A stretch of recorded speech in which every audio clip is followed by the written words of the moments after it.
現在のロシアとウクライナにあたる地域では何千年もの間遊牧民が暮らしており、石器時代から進化した青銅器時代を謳歌していた。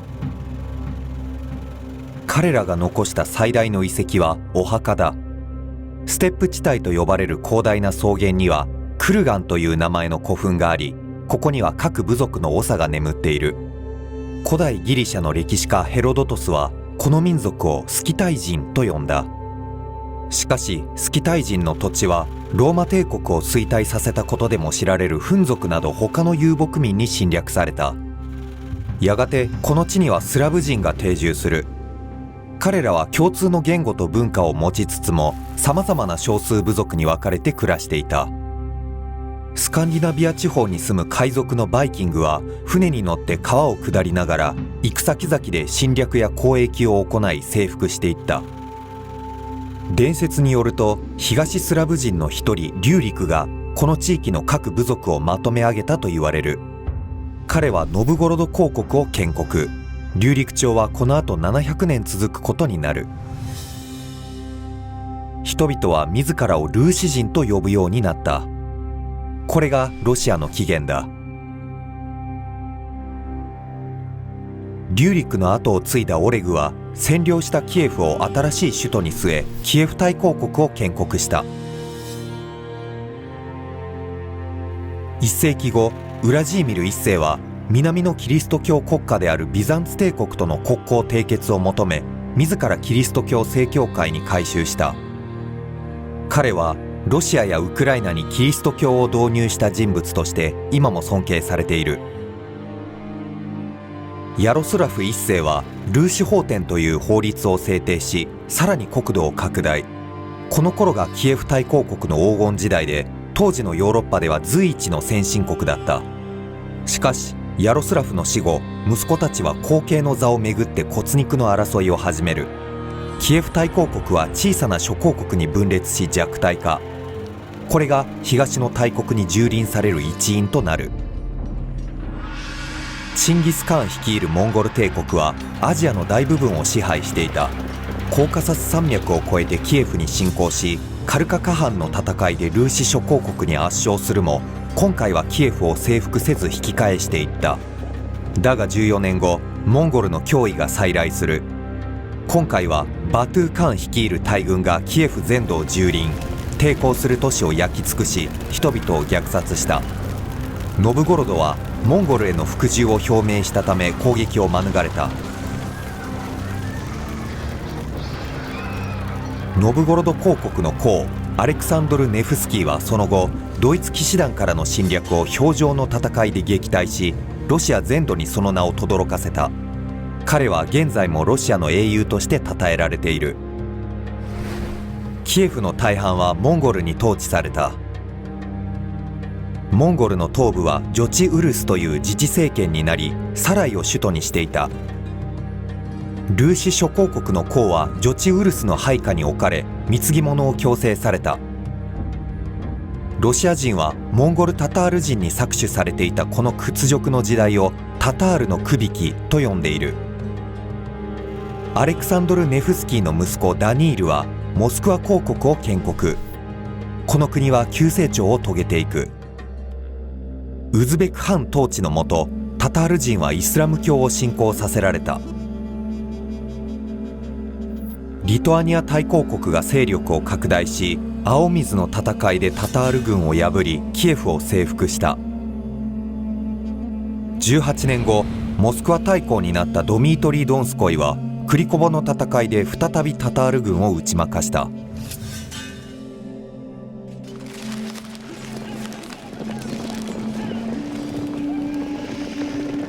ジョチウルスは何年もの内戦を経ていくつもの国々に分裂した。ビザンツ帝国の首都コンスタンティノープルはオスマン帝国に陥落させられ、ビザンツ帝国は滅亡した。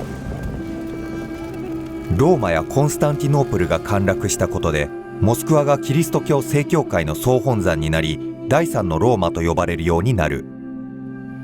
モスクワ大公国は発展し続け、ノブゴロドを併合し、諸公国に分裂していたロシアの統合を進めた。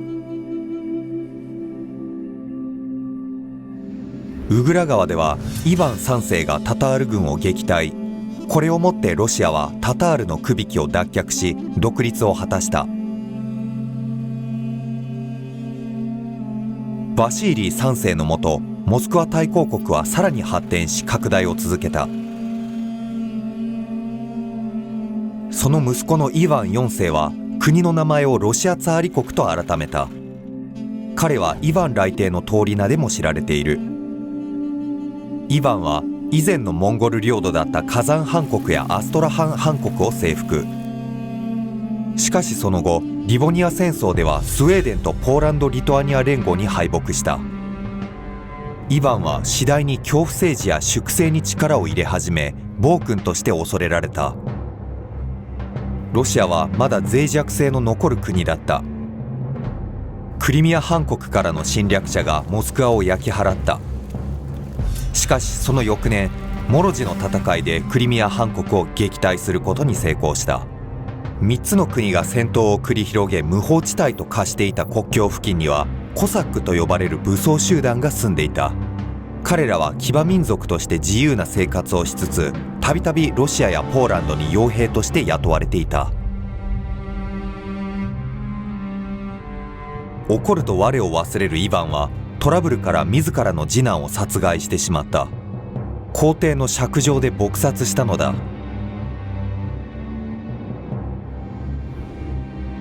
コサックの統領イェルマークはシベリアの探検を任され、タタールや探検先での部族を征服しながらロシア領土を東に広げていった。北部では新都市アルハンゲリスクが建設され、オランダやイギリスと海上交易を行う港として栄えた。イヴァンの死後、三男のフョードル1世がツァーリになるも、彼は知的障害があり跡継ぎを残さずに死去。これにより龍陸朝は滅亡した。フョードルの摂政だったボリス・ゴドゥノフがツァーリを継いだ。間もなくボリスも病で急死すると、彼の妻と息子はロシアを掌握しかけていた偽ドミトリー1世によって殺害された。しかしその偽ドミトリー1世もまたすぐ反乱を起こされ殺害された。こうして混乱を極めていったこの頃のロシアは動乱時代と呼ばれ、反乱や外国からの侵略で国は荒れ果て、飢饉やペストで多くの人々が死んでいった。ポーランド軍はモスクワを、スウェーデン軍はノブゴロドを占領。ロシアは滅亡の危機に瀕していた。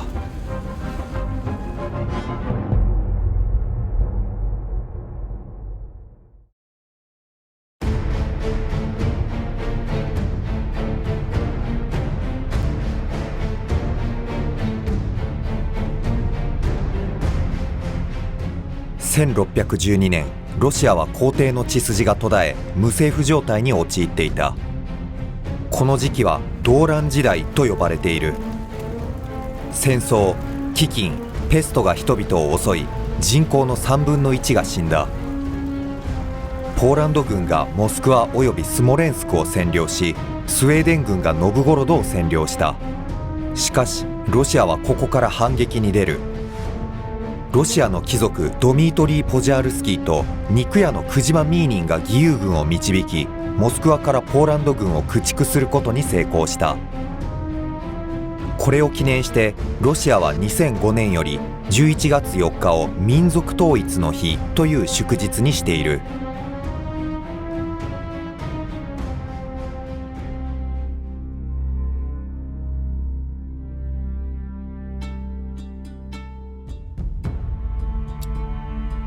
ロシアの議会であるゼムスキー・ソボルは国をまとめ上げるために新たな君主を据えることにした。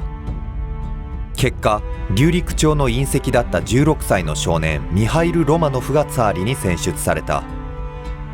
ロマノフ朝はこの後300年間続くことになる。ミハイルはまず戦争を終わらせるためスウェーデンおよびポーランドと講和条約を締結。ただしその引き換えに多くの領土を明け渡した。ミハイルの死後、後を継いだ長男アレクセイは新たな法律会議法典を制定。ロシアの人口の8割を占める農民を農業奴隷だと規定した。移動の自由を奪われ定められた地で働かされた上、奴隷の身分は親から子へ引き継がれていった。この農奴制は以降200年にわたって続くことになる。ロシア正教会の総主教ニーコンは祈り方を変更するなどの宗教改革を実施。正教会は変更に賛成の改革派と反対の古儀式派に分かれた。この分裂は現在に至るまで続いている。ウクライナに住んでいた武装集団のコサックはポーランドの支配に反旗を翻し、ロシアの軍事支援を取り付けた。ロシアは後にこの出来事をロシアのウクライナ併合だと解釈する。これによりロシアとポーランドの間で13年にわたる戦争が始まった。結果ロシアが勝利、スモレンスクを取り戻した上、ドニエプル川を境にウクライナ東部を獲得した。カスピ海沿岸では重税に反発したコサックのスチェパン・ラージンが反乱を起こし、ロシア南部は無政府状態に陥った。だが最終的に反乱は鎮圧され、ラージンはモスクワにて拷問された後、八つ裂きの刑に処された。アレクセイの後を継いだフョードル3世は病弱ながらも教養があり、多くの改革を行った。門地制という能力ではなく家柄によって人の地位が決まる制度を廃止し、そのような階級制度を奨励する書物を焼き払った。しかしフョードルは20歳の若さで子供を残さずに病死。姉のソフィアが摂政となり、まだ幼かった弟イヴァン5世とピョートル1世の代わりに国を統治した。数世紀にわたる紛争の末、ロシアとポーランドはウクライナを東西で分割統治することを定めた永遠平和条約を締結した。ロシアはその後新生同盟にも加わり、大トルコ戦争でオスマン帝国と戦った。ソフィア統治下のロシアはまた清と初めての対等条約を結び、両国の国境を確定させた。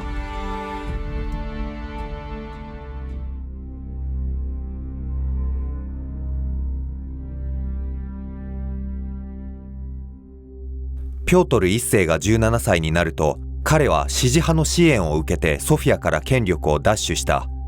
彼はロシアの君主として初めての国外旅行を行う。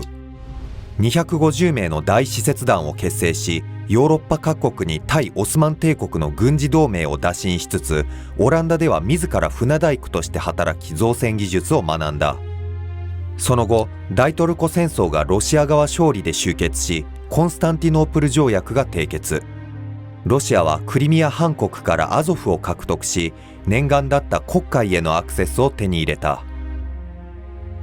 ピョートルはさまざまな西欧化改革を行い、ロシアより近代化の進んでいたヨーロッパ諸国に追いつこうとした。貴族の服装や振る舞いをヨーロッパ風に改めさせたり、一般男性にもひげを剃らせ、それを拒む者にはひげ税を課した。またロシアに海軍を創設し、陸軍や政府も再編、工業、貿易、教育とさまざまな面で改革を進めた。大北方戦争が始まると、ロシア、ポーランド、リトアニア、そしてデンマークがバルト海の覇権を握るスウェーデンに挑んだ。まず初戦のナルバの戦いでは、スウェーデン国王カール12世率いる少数精鋭軍に惨敗した。しかし2度目のナルバの戦いでは勝利。さらにウクライナ中部で行われたポルタバの戦いでもスウェーデンに決定的勝利を収めた。こうしてバルト海へのアクセスを手に入れたピョートルは新都市サンクトペテルブルクを建設。沿岸の湿地帯に作られたこの地はロシア第2の大都市へと発展してゆく。ただし過酷な条件で人々を労働させたため、何千人もの人々が命を落とした。ニスタット条約が締結され、ロシア側の勝利で大北方戦争が終わった。ロシアはスウェーデンから複数の領土を獲得し、バルト海の新たな覇権国となった。ロシアを躍進させたピョートルは病死する4年ほど前から大帝、ロシアの父、全ロシアの皇帝などと称賛された。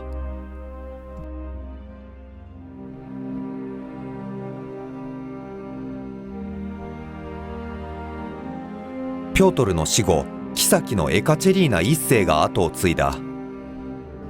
その後、孫のピョートル2世が即位するが、彼は天然痘により14歳で死去した。ピョートルの異母系イワン5世の娘であるアンナが後を継ぐものの、彼女は政治に関心がなく、ドイツ出身の愛人エルンスト・ビロンに政治を任せ、人々の反感を買った。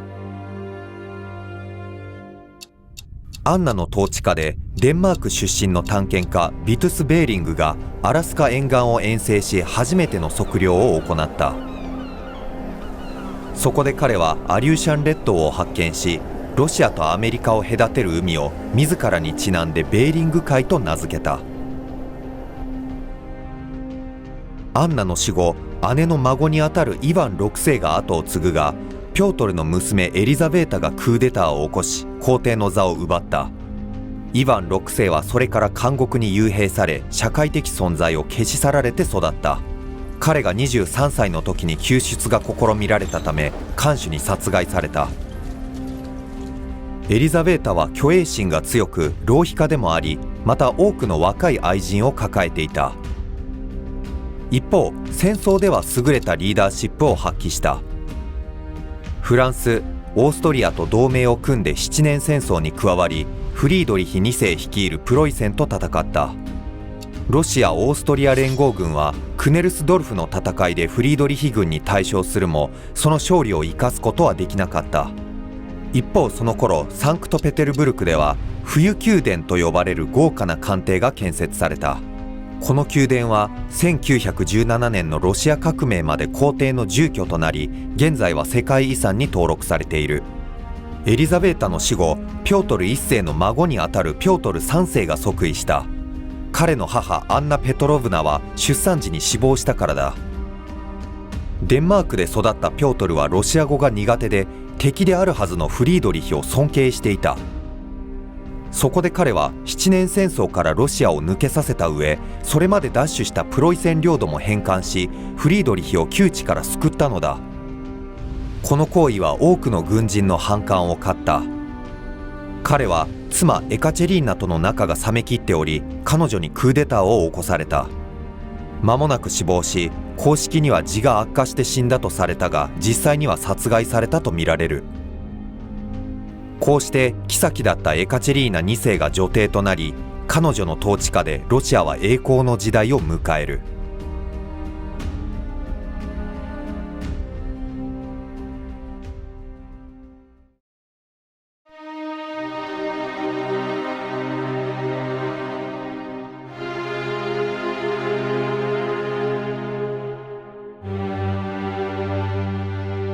1700年代初頭、ピョートル大帝の改革により、ロシアは列強の一角に成り上がった。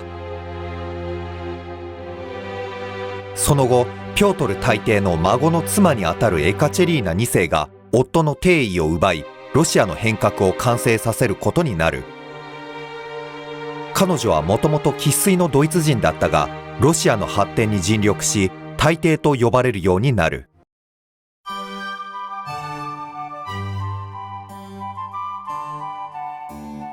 エカチェリーナはフランスの啓蒙思想に傾倒していた。フランスの哲学者で啓蒙主義の第一人者ボルテールとも文通している。啓蒙専制君主を自負し、国の近代化を推進。独裁的だった一方、理性、寛容、進歩という理想を追求してもいた。また芸術や教育を重んじ、学校を建てたり、ボリショイ劇場を建設したり、ロシア帝国美術アカデミーも作った。彼女が集めた美術品の数々は現在、有名なエルミタージュ美術館に展示されている。エカチェリーナはヨーロッパの技術を吸収するため、ロシアへの移民を奨励した。こうしてボルガ地方に移り住んだドイツ人はボルガドイツ人と呼ばれた。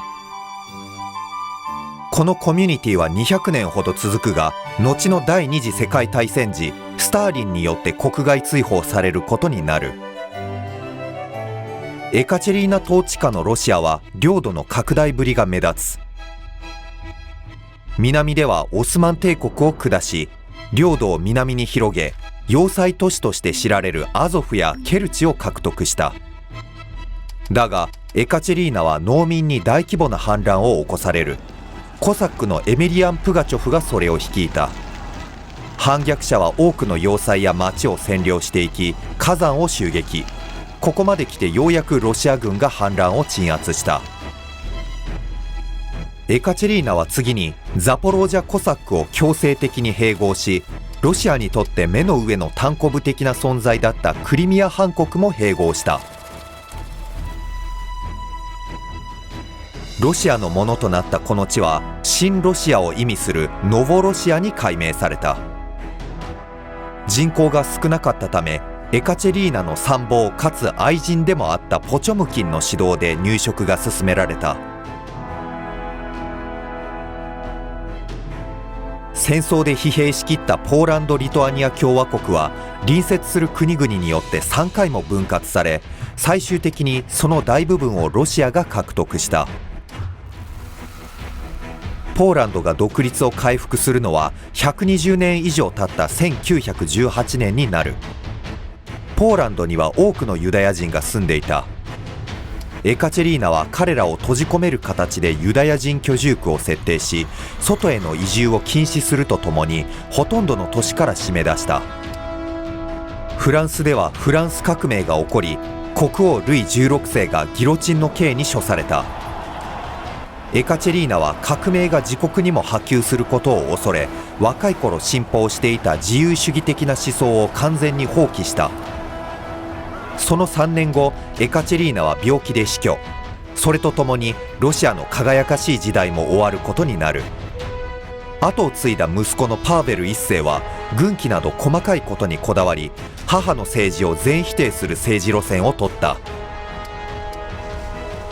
ロシアは周辺諸国と同盟を結び、フランスの革命を抑え込みに行った。ロシア史上最高の指揮官とも言われるスボーロフ元帥は北イタリアでフランスに勝利した。だが革命の波自体を抑えることまではできなかった。国内ではパーベルの改革がロシア軍や貴族の反感を買い、彼はクーデターによって殺害された。23歳だった息子のアレクサンドル1世が後を継ぎ、祖母エカチェリーナと同じく近代化を推し進める路線を取った。彼の政治顧問だったミハイル・スペランスキー伯爵は行政や財政などさまざまな改革を手掛けたが、自由主義憲法の導入は皇帝が制止した。フランスとの戦争が控えていたからだ。実際アレクサンドルはフランスとの戦争に治政の大半を費やすことになる。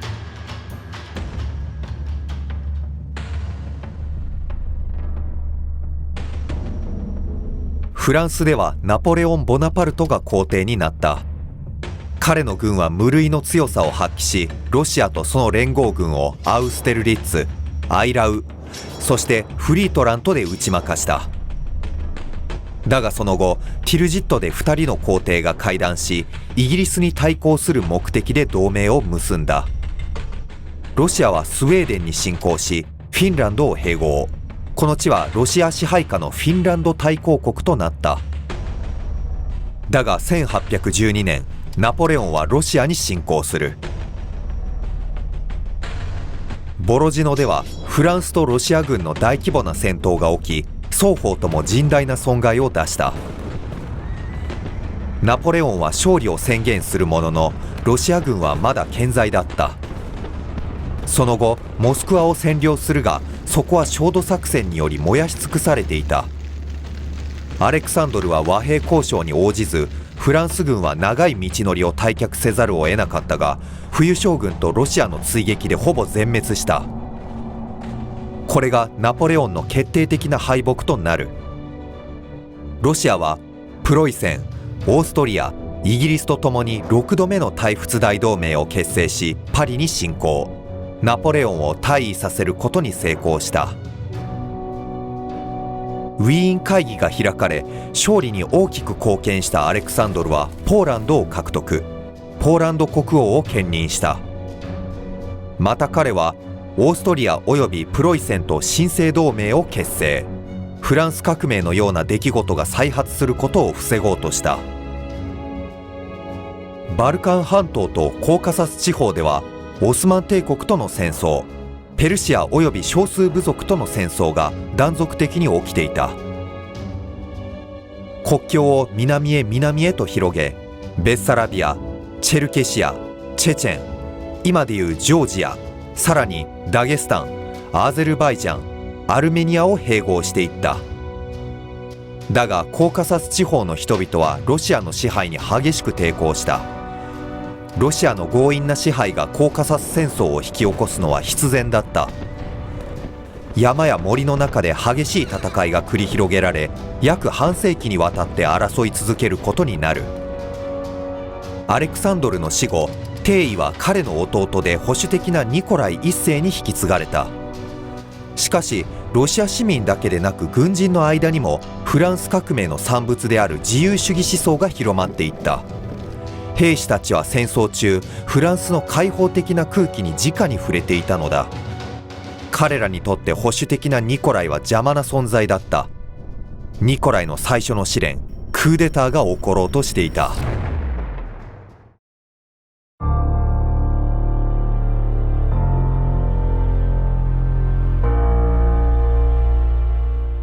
1825年、ナポレオンに対する勝利はロシアの大国としての地位を確固たるものにした。だが国内の知識層や軍人の間では専制政治に対する不満が渦巻いており、数人の青年将校がデカブリストと呼ばれる秘密結社を組織した。アレクサンドルが死去すると、皇位継承権を持つ次男のコンスタンチンはそれを辞退し、三男のニコライ一世が即位。このタイミングを狙って秘密結社は軍事クーデターを起こした。これがデカブリストの乱だ。だが政府軍に1日で鎮圧され、反乱は失敗に終わった。首謀者は公主刑に処され、他の者はシベリア送りにされた。これ以降シベリアという地は政治犯を含む犯罪者の流刑地として定着することになる。即位早々大きな動乱を乗り切ったニコライは、正教、専制、国民性という3要素を国の柱にした。つまりヨーロッパから持ち込まれた自由主義を徹底して否定し、強権的な専制政治を行ったのだ。コーカサス地方では国境をめぐるペルシアとの争いが戦争に発展、ロシアの干渉で幕を閉じた。トルコマーンチャーイ条約が締結され、ペルシアは国境付近の係争地をすべて明け渡した上、多額の賠償金を支払うことになった。ロシアはまたオスマン帝国から独立しようとしていたギリシャを支援し、ロシアとオスマン帝国の戦争に発展した。これもロシアが勝利し、黒海に面する領土をますます広げた。ポーランドでも陸軍士官がロシア支配に対する反乱を起こしたが、ロシア軍はこれを鎮圧した。ロシアの大詩人アレクサンドル・プーシキンは専制政治を批判した結果、差し向けられた資格と決闘することになり死亡した。ニコライはハンガリーで起きたオーストリアに反抗する暴動を鎮圧した。他国であろうと自由主義運動を徹底的に弾圧しようとするニコライの姿勢はヨーロッパの憲兵と呼ばれるようになる。その頃ロシア初の鉄道が開業し、サンクトペテルブルクとモスクワ間で運行し始めた。専制政治に批判的だった哲学者のアレクサンドル・ゲルツェンはロンドンに亡命しながらも祖国の改革を訴え続けた。彼は後にロシア社会主義の父として有名になる。今やヨーロッパの病人と揶揄されていたオスマン帝国はロシアのさらなる挑発に乗ってまた戦争を開始。黒海で戦闘が行われるも、やはりロシアがオスマン艦隊を壊滅させ勝利した。だが南に領土を拡大し続ける上、コンスタンティノープルまでも政治的に支配しつつあるロシアを脅威に感じ、イギリス、フランスが参戦する。英仏連合軍はクリミアに上陸し、セバストポリの海軍基地を包囲。1年に及ぶ激戦の末に占領した。バルト海においても英仏連合軍の軍艦がロシアの首都サンクトペテルブルクを封鎖した。ロシアはしぶしぶ講和条約を結ばざるを得ず、黒海から軍を撤退、南下政策も棚上げすることになった。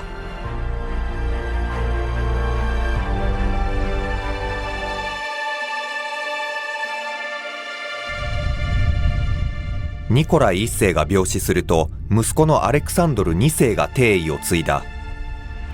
クリミア戦争ではロシアの弱点が露呈していた。産業、インフラ、軍事、あらゆる面でロシアはヨーロッパのライバルに遅れを取っていたのだ。そこでアレクサンドルは父と違って積極的に改革を進めることにした。ロシアの遅れは古い濃度制が未だに続いている点に見て取れた。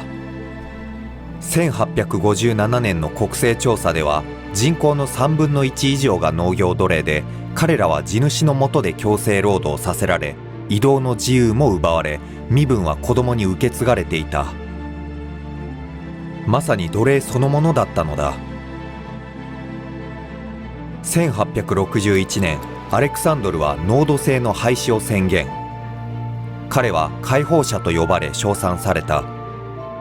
だが実態はすぐに改善されず、多くの農民が重労働と貧困から抜け出せなかった。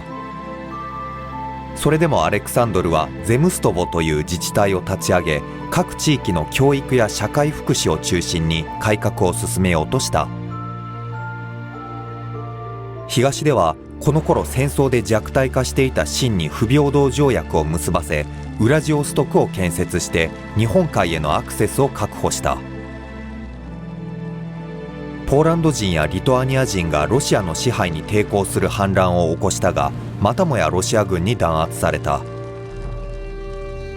コーカサス地方ではロシアと現地部族の長きにわたる戦争がようやく終わり、コーカサス部族はロシアに服従させられた。中央アジアでもロシアは徐々に南下政策を進めていった。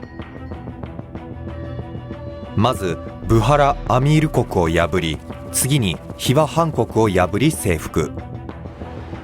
当時トルキスタンと呼ばれていた地域、具体的な国としてはカザフスタン、ウズベキスタン、キルギスタン、タジキスタン、そしてトルクメニスタンを征服しきった。中央アジアの覇権をめぐるロシアとイギリスの敵対構造はグレートゲームと呼ばれた19世紀の冷戦とも言えよう。例えばアフガニスタンではロシア・イギリス双方の外交官やスパイが現地住民の支持を取り付けるために奔走し、直接の戦闘を避けつつ水面下での政治的駆け引きが繰り広げられた。ロシアはイギリスとの戦争に備え、アラスカをアメリカに720万ドルで売却した。当時のアメリカ人は金の無駄遣いと感じたが、後に金鉱や油田が発見される。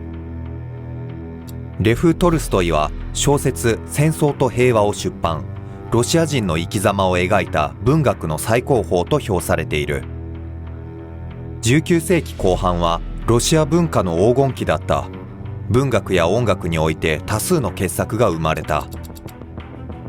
ロシアはオスマン帝国の支配に反抗する現地の民族主義者を支援し、またしてもオスマン帝国との戦争に突入した。ロシアはドナウ川を渡り、ブルガリア人の支援を受けて重要なシプカ峠を制圧した。さらにブルガリアにおいては5ヶ月に及ぶプレベンの包囲戦を行った。最終的にロシア側が勝利し、オスマン帝国の首都コンスタンティノープルに迫った。だがベルリン会議が開かれ、国際的な圧力がかけられた結果、ロシアは領土獲得を制限された。これによりルーマニア、セルビア、モンテネグロが独立し、後にブルガリアも独立する。その頃国内では急進的な勢力がアレクサンドル3世の慎重な改革に不満を募らせていた。何度か暗殺計画が実行され未遂に終わる。だが立憲制の導入を準備中、爆弾攻撃を受け殺害された。これはテロ組織人民の意志によるもので、現在のテロ組織の草分け的な存在である。この事件はロシアを再び抑圧の時代に向かわせることになる。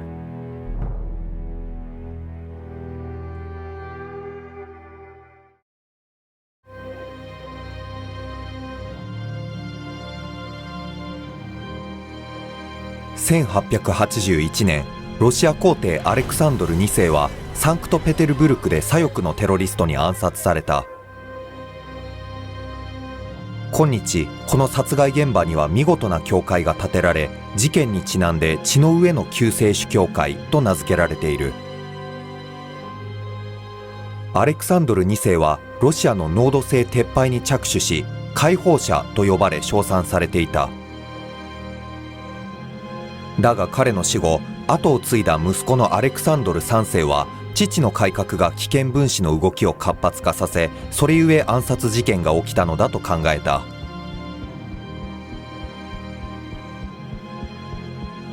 そこで彼は専制政治の復活を宣言した。アレクサンドルは次のように述べた。この深い悲しみの中で、神は私に命じられた。専制の強さと正義に信念を持ち、勇気を持って統治に励みたまえと。そして秘密警察、通称オフラーンカが設立され、革命組織に潜入した。反乱分子をあぶり出すと、ある者は公主刑に処し、またある者はシベリア送りにして強制労働をさせた。アレクサンドルは信仰心が深く、ロシア正教会を支援したほか、ロシア人としてのアイデンティティを大切にしていた。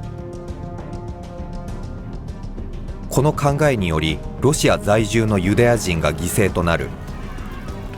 この時ユダヤ人はすでにポグロムと呼ばれる虐殺に遭っていた。前皇帝アレクサンドル2世の暗殺はユダヤ人によるものだというデマが広まっていたからだ。加えて政府は2万人のユダヤ人をモスクワから追放し、多くのユダヤ人が国から出ていった。その後の40年間で200万人のユダヤ人がロシアを離れ、大半がアメリカに移住することになる。ドイツが力を増してくると、ロシアはフランスと軍事同盟を結び、どちらかが攻撃されたら支援することを取り決めた。その後、セルゲイ・ビッテが財務大臣に就任した。彼の改革はロシア経済の近代化を推し進め、外国からの、特に同盟となったフランスからの投資を促進した。フランス資本に支えられ、ロシアの工業やインフラが発展。シベリア横断鉄道の建設も始まった。1916年に完成したこの世界最長の鉄道は、モスクワからウラジオストクまでを結び、長さは1万キロメートルに迫る。アレクサンドルが病死すると、息子のニコライ2世が即位した。だが彼の戴冠式で会場に押し寄せた人々が将棋倒しになり、1400人が死亡する大惨事が起きた。秦はロシアが旅順の港に海軍基地を建築することを認めた。秦で義和団の乱が起きると、ロシアは旅順を反乱軍から守るという名目で満州に進軍した。これが日本との戦争を引き起こすことになる。日本も満州や韓国の支配を見据えていたからだ。日本は旅順のロシア艦隊を奇襲し、日露戦争において大規模な戦いとなった奉天海戦に勝利した。ロシアは当時世界最強と呼ばれたバルチック艦隊をはるばる地球を半周させて送り込むが、日本海海戦で即座に壊滅させられた。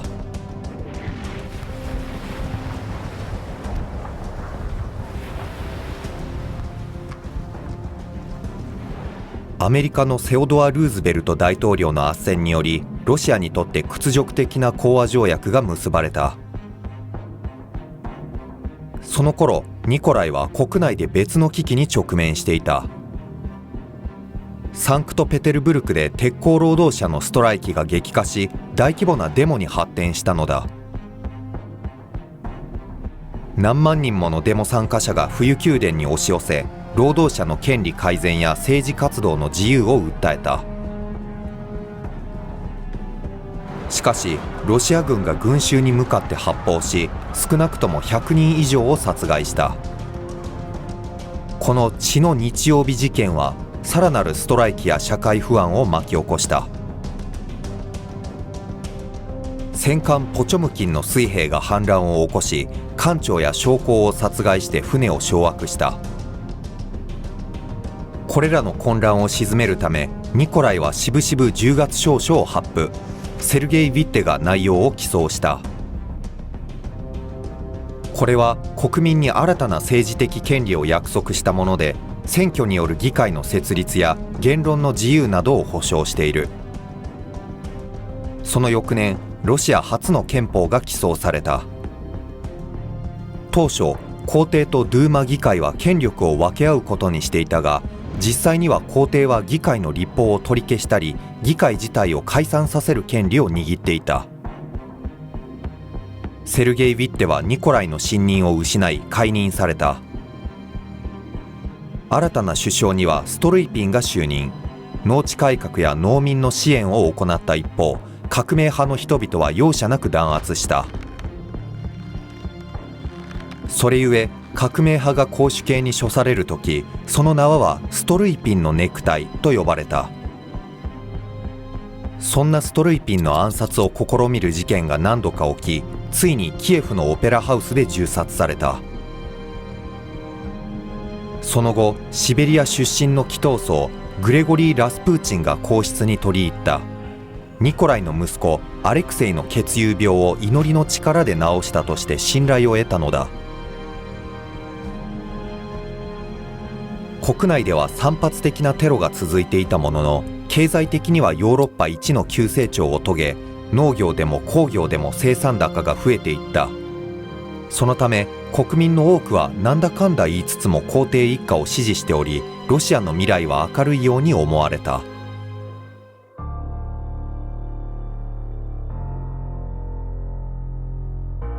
1914年、サラエボでセルビア人民族主義者の青年がオーストリア大公のフランツ・フェルディナントを暗殺。ヨーロッパ中に緊張が走った。オーストリア・ハンガリーがセルビアに宣戦布告すると、ニコライは即座に総動員令を発し、同じスラブ民族のセルビアを守ろうとした。オーストリア・ハンガリーの同盟国であるドイツもロシアの動きを脅威とみなし宣戦布告。ヨーロッパの主要各国はそれぞれが結んでいた軍事同盟により次々に戦争へ参加していった。第一次世界大戦の始まりである。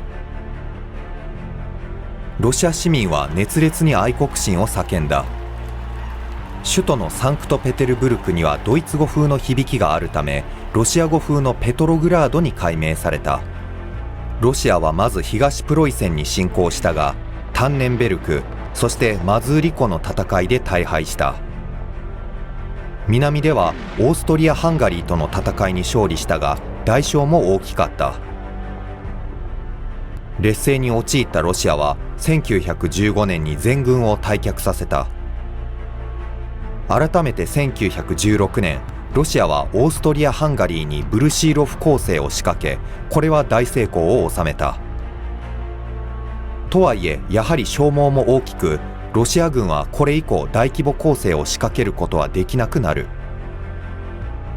ペトログラードではラスプーチンが皇帝一家に取り入って意のままに操っているのではないかと疑われており、反対派の貴族に殺害された。イギリスの工作員も関与していると見られている。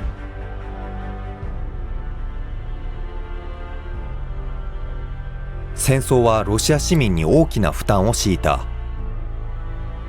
戦線では膨大な数の兵士を失い、国内では経済政策の失敗によりインフレや食料不足が起きた。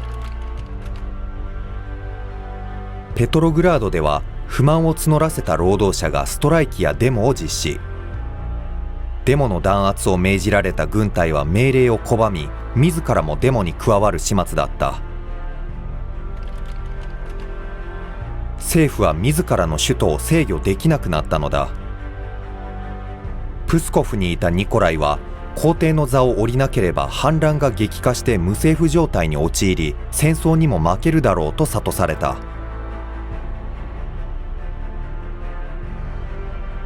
アドバイスに従って退位を決意したニコライは弟のミハイル大公に帝位を譲ろうとするも、ミハイルはそれを辞退した。これにより300年にわたって続いたロマノフ朝が幕を閉じたのだ。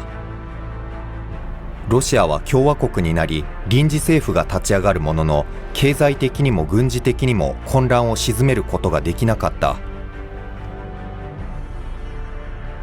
その間に労働者、兵士、農民らは独自の評議会ソビエトを結成した。ペトログラードのソビエトは臨時政府への不満が高まり続けていたこともあって、臨時政府に太刀打ちできるほどに勢力を増した。特に支持を集めたのがボリシェビキのウラジーミル・レーニンだ。彼は戦争の即刻中止、国家の再編、ソビエトへの権力移譲など急進的な主張を行った。10月、ボリシェビキの一員レフ・トロツキーがクーデターを起こした。ボリシェビキの兵士は臨時政府が執務を行う冬宮殿を襲撃し、政府関係者を捕らえていった。レーニン、そしてボリシェビキが権力を掌握した。ロシアは大胆かつ危険な道を歩み始めた。マルクス主義者に触発された革命党により、史上初の共産主義国家を築こうとしたのだ。だがまずはじめに、彼らは混乱と殺戮に満ちた史上最大級の内戦を制さなければならなかった。